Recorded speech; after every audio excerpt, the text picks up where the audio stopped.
बंदा पूरब की तरफ मुकर के बैठे, मानता हूँ ये मैयत है, ये कब्र है, 4 हाथ दूरी पर, और बीच में बैठे ताकि आमने सामने हो, और पढ़ता रहे मन रब्बों का माँ दीनों का माँ कुंता तकुल बिशान हादा रजुल, क्योंकि उस वक्त जब मुनकर नकीर जमीन को चीरते हुए आते हैं, पसीना से सराबोर हो जाता है वो मुर्दार, वो मैयत, और बदन पर जो कपड़ा होता है सब बदन से उतर जाता है।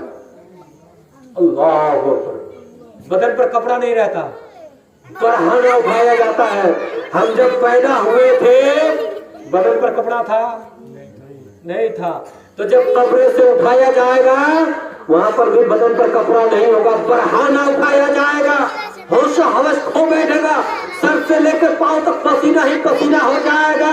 इसीलिए रिवायत में आया है कि उनके भाई हो, उनके चचा हो, उनके रिश्तेदार हो, उनका भतीजा हो, उनका बेटा हो, कब्र के 4 हाथ दूरी पर बैठकर ये सवाल पढ़े, मन रब्बों का माँ दीनों का माँ कुंता तकुल बिशान हादा रजुल, ताकि ये पढ़ता जाए, ये आवाज उनकी कानों तक पहुंच जाए और उनको सवाल का जवाब देने में आसानी हो जाए।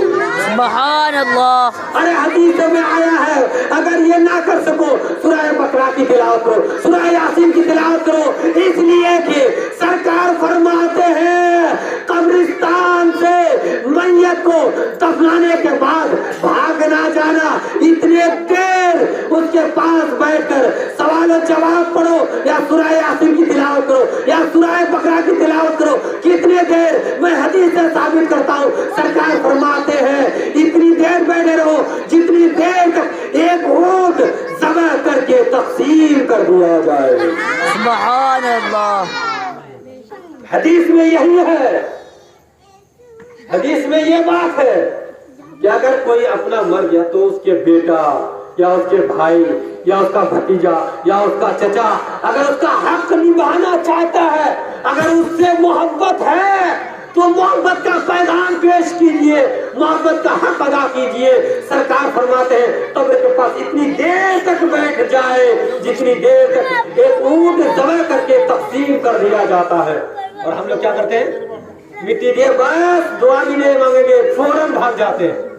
किताबों में ये आया है और लोगों ने उसको मन गलत उल्टा पुल्टी कहानी रख लिया है, गुरु जमा करो गुरु जमा करो। बताओ, तो ये बात मालूम हुई ना, एक ऊंट ज़बह टाइम लगेगा कम से कम 2 से 2.5 घंटा, इतनी देर तक अगर आप रहिए ताकि उस मैयत का हक अदा हो जाए। है किसी में कोई है ऐसा बंदा जो मेरी इस बात पर अमल करेगा? कोई करे या न करे, लेकिन हम लोग तो करते हैं। अल्लाह का फजल करम है, मेरा एक भतीजा इंतकाल हो गया, मैंने अपने भतीजे से कहा कम से कम 2 से 2.5 घंटा बैठे रहो। मेरा एक साले का इंतकाल हो गया, एक साला हाफिज था, मैंने कहा यार 2 से 2.5 घंटा बैठे रहो, खाना वाना के चक्कर में नहीं, तेरा बाप जाने तेरा वो जाने, 2.5 से 3 घंटा यहाँ बैठे रहो और पढ़ो सूरह बकरा सूरह यासीन, सवाल जवाब। मैं हर जगह कहता हूँ, लेकिन लोगों को इस बात की कोई एहसास नहीं। तुम्हारे लिए जान निछावर कर दिए, माँ बाप अपने औलाद के लिए खून पसीना बहा दिए, रात को सांप की परवाह नहीं की, सियाह बिच्छू की परवाह नहीं की, जहरीले सांपों की परवाह ना की, खेत में अकेला रहते हैं औलाद की खातिर, वही बाप घर संवारते हैं, आलीशान बिल्डिंग बनाते हैं, जमीन इकट्ठा करते हैं, अल्लाह अकबर, तुम्हें पढ़ाते हैं लिखाते हैं, मरने के बाद इतनी बेवफाई, मरने के बाद इतनी बेवफा, इतनी जल्दी नजर पलट जाती है। जो बाप रात दिन खून पसीना बहाया तुम्हारी खातिर, अगर वो चाहता घर में बैठे रहता और तुझे मजदूरी करने के लिए भेज सकता था कि जा मैं नहीं जाऊंगा, तू कमा के ला सकते मैं बैठा रहता हूँ, लेकिन बाप ने ऐसा नहीं करने दिया। जब तक मेरे अंदर जान में जान है, मैं खून बहाता हूँ, पसीना बहाता हूँ, मजदूरी करता हूँ, खेत में चाहे कितनी ही बारिश पड़े, चाहे कितनी ही तेज धूप पड़े, औलाद की खातिर दिन गुजारता है, दिन निकाल लेता है।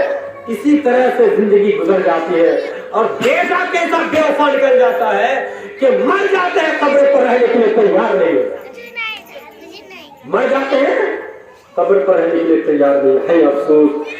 तो मेरी बात सूरह बकरा सूरह यासीन की तिलावत करते हैं।